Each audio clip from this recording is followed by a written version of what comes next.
हम परमात्मा को प्रेम से बुलाएं और परमात्मा ना आए, ऐसा कभी हो नहीं सकता।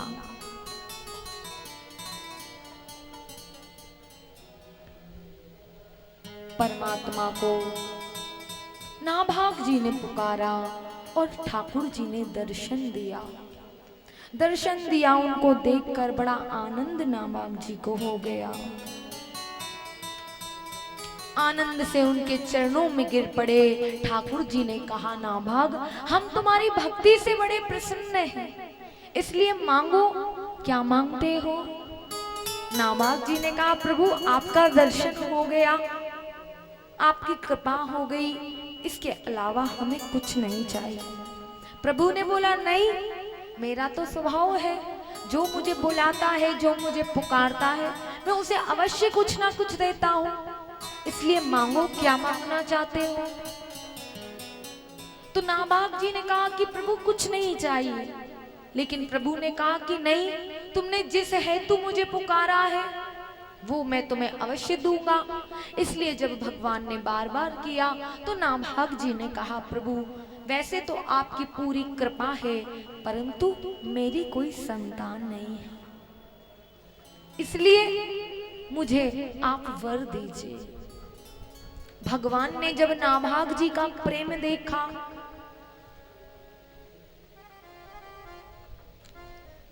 नाभाग जी का समर्पण देखा कि कितने बड़े संत सेवी हैं, कितने बड़े गौ भक्त हैं, गौ की सेवा करते हैं, तो ठाकुर जी का मन रीझ गया और सोचने लगे कि जब मुझे वर देना ही है तो क्यों ना मैं ही अंश रूप में नाभाग जी का जन्म ले लूं, क्योंकि ठाकुर जी तो केवल प्रेम के भूखे हैं, केवल भाव के भूखे हैं। उनके पास बताओ किस चीज की कमी? लक्ष्मी जी जिनके साक्षात धर्म पत्नी है, चरण दबाती है, उनकी चरण सेवा करती है, जिनके यहाँ ऐश्वर्य की कोई कमी नहीं, जो सारी दुनिया को देने वाले हैं, उन्हें आपसे क्या चाहिए सिवाय प्रेम के? भगवान ने प्रेम देखा और कहा कि हम तुम्हें वरदान देते हैं कि हम ही अंश रूप में तुम्हारे यहाँ आएंगे। अब तो जब नाभाग जी और नाभाग जी की धर्म पत्नी को आशीर्वाद दे दिया, प्रभु अंतर ध्यान हो गए नाभाग जी, और नाभाग जी की धर्म पत्नी बहुत प्रसन्न हो गए। आज हमारा भजन सार्थक हो गया, आज हमारा जीवन सार्थक हो गया। क्यों? प्रभु का दर्शन जो हो गया। धीरे धीरे धीरे समय बीतता गया और नाभाग जी की धर्म पत्नी गर्भवती हो गई। जब तक 9 महीने तक बालक रहा, खूब प्रेम से, खूब भक्ति उन्होंने करी, क्योंकि जो माता गर्भवती होती है उसे भगवान का भजन बहुत करना चाहिए, सत्कर्म करना चाहिए, प्रभु की सुंदर सुंदर भक्तों की कथाओं को सुनना चाहिए। सुंदर भक्तों की भगवान की कथा सुनेंगी तो बालक भी बड़ा सुंदर होगा, संस्कारित होगा, फिर बड़े होकर नहीं ठोकना पड़ेगा मत्था कैसा निकला। आज लोग संतान से बड़े दुखी, सुनते नहीं है बच्चे। इसलिए बच्चा जब माता गर्भवती होती है तो सत्कर्म करना चाहिए, भगवान का भजन, सेवा, भगवान की कथाओं को सुनना चाहिए। धीरे धीरे 9 महीने निकल गए और नाभाग जी के यहाँ एक सुंदर पुत्र का जन्म हुआ और उनका नाम अमरीश जी कहलाया। बोलिए भक्तराज अमरीश जी की, भक्तराज अमरीश की। अमरीश कहलाया और अमरीश जी भी भगवान के बड़े भक्त निकले। छोटी सी अवस्था में, बाल्य अवस्था में ही जब देखते माता पिता ठाकुर जी की सेवा कर रहे हैं तो छोटे छोटे नन्हे नन्हे हाथों से अमरीश जी भी ठाकुर जी के लिए फूल लाते, ठाकुर जी को फूल चढ़ाते। धीरे धीरे अमरीश जी बड़े हो गए। जब बड़े हो गए तो ठाकुर जी की सेवा अपने हाथों से करने लगे। इतना बड़ा राज्य था, दास दासियों की कमी नहीं थी, लेकिन ठाकुर जी की सेवा में किसी का सहयोग नहीं लेते थे। अपने हाथों से ही ठाकुर जी के लिए जल लाते, ठाकुर जी को स्नान कराते, ठाकुर जी के लिए भोग बनाते, अपने ही हाथों से ठाकुर जी की सेवा करते। सच कहें, ठाकुर जी की सेवा भी सब नहीं कर सकते। घर में लाकर तो बहुत लोग रख लेते, लेकिन ठाकुर जी की सेवा सब नहीं कर पाते। ठाकुर जी की सेवा वही कर सकता है जिसके ऊपर ठाकुर जी की कृपा हो। वही इस भव सागर से पार हो सकता है, वो ही इस कली काल में आकर संसार के प्रपंच से दूर रह सकता है, जिसके ऊपर ठाकुर जी की कृपा है। ये आंखें तभी सार्थक है जब इन आंखों से ठाकुर जी का दर्शन किया जाए। ये कान तभी सार्थक है जब इन कानों से ठाकुर जी की कथा सुनी जाए। ये हाथ तभी सार्थक है जब ठाकुर जी के कीर्तन में इन हाथों से ताली बजे। ये चरण तभी सार्थक है जब ठाकुर जी के आनंद में आनंदित हो, ठाकुर जी के मंदिर चलकर जाएं, संतों का दर्शन करने के लिए जाएं। ये जिह्वा तभी पवित्र है जब इस जिह्वा से ठाकुर जी को लगाया हुआ भोजन प्रसादी पाई जाए। ये मुख तभी श्रेष्ठ है जब इस मुख से ठाकुर जी का नाम ले, वरना ये शरीर मंदिर नहीं रहेगा। ये शरीर, अगर शरीर का प्रत्येक अंग ठाकुर जी की सेवा में नहीं लगा तो ये शरीर मंदिर नहीं है, केवल मलमूत्र बनाने की फैक्ट्री बनकर रह जाएगा। दिन भर भोजन करेगा और मलमूत्र बनाएगा। इसलिए हम मलमूत्र बनाने की फैक्ट्री नहीं बनना चाहते, हम भगवान का भक्त बनना चाहते हैं, भगवान के कृपा पात्र बनना चाहते हैं, भगवान के प्रेमी बनना चाहते हैं। और ये वही बन सकते हैं जो प्रभु की कृपा को प्राप्त करें। तो बताओ, अच्छा कौन कौन प्रभु की कृपा को प्राप्त करना चाहता? सब करना चाहते, करना सब चाहते हैं, लेकिन प्रभु के लिए कोई कुछ नहीं करना चाहता। प्रभु के भजन में ताली बजाने को कहो तो कहेंगे कहीं हाथ घिस न जाए, बोलने के लिए कहेंगे कहीं वाणी खर्च ना हो जाए। बताओ, भगवान के कीर्तन में तुम्हारे ताली बजाने में तुम्हारा कितना धन लग रहा है? बताओ, भगवान के दिए तो हाथ हैं, उसे सेवा में लगाओ। इसलिए आइए प्रभु से प्रभु की कृपा को हम मांगे, क्योंकि बारंबार मैं बोलती हूँ कि प्रभु से प्रभु की कृपा को यदि मांग लोगे, प्रभु से प्रभु को मांग लोगे, तो फिर कुछ और पाना शेष नहीं रह जाएगा। अगर ठाकुर जी मिल जाएंगे तो बताओ ठाकुर जी के पास क्या कमी है जो हमें नहीं मिलेगा? इसलिए ठाकुर जी से ठाकुर जी को मांगो। इसलिए मांगा है मैंने श्याम से।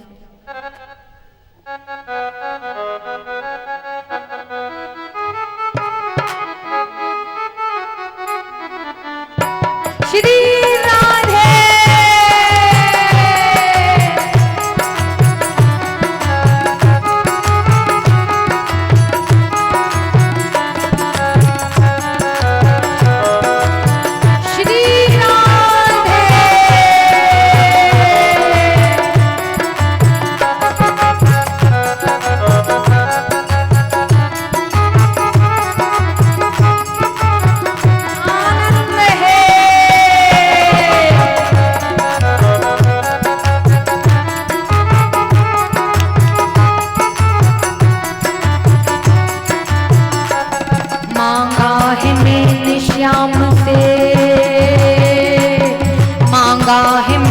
श्याम से वरदान एक ही, वरदान एक ही, तेरी कृपा बनी रहे जब तक है जिंदगी, तेरी कृपा बनी रहे जब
श्री राधे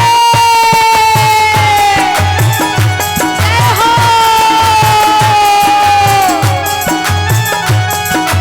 आनंद है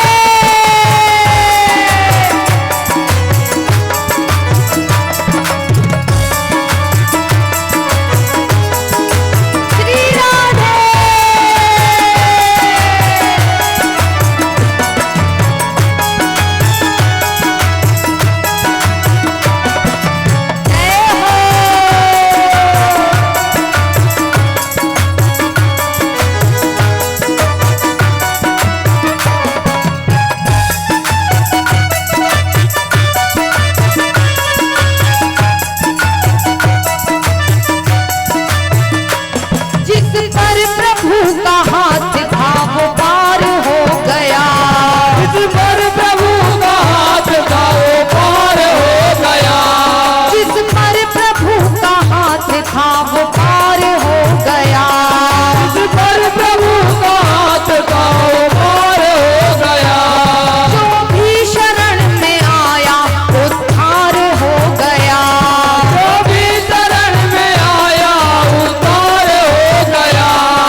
जिसका भरोसा श्याम पर डूबा कभी नहीं, डूबा कभी नहीं। तेरी कृपा बनी रहे जब तक है जिंदगी, तेरी कृपा बनी रहे जब तक है जिंदगी।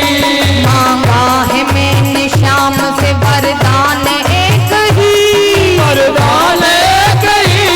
तेरी कृपा बनी रहे जब तक है जिंदगी, तेरी कृपा बनी रहे जब तक है जिंदगी, तेरी कृपा बनी रहे जब तक है जिंदगी, तेरी कृपा बनी रहे जब तक है जिंदगी। श्री राधे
कर लिया, नहीं किया ना किसी ने।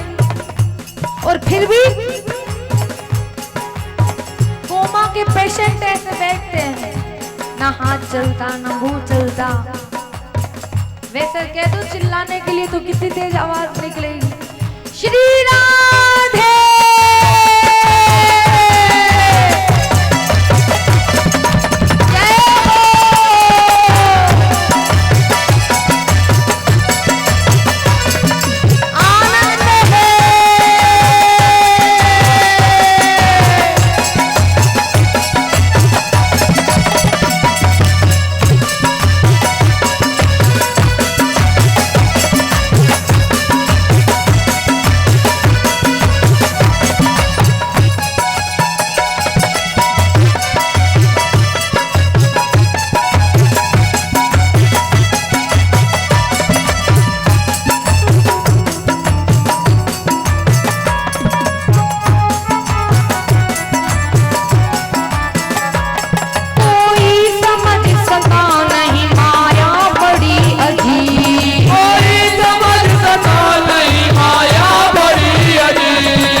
है जिंदगी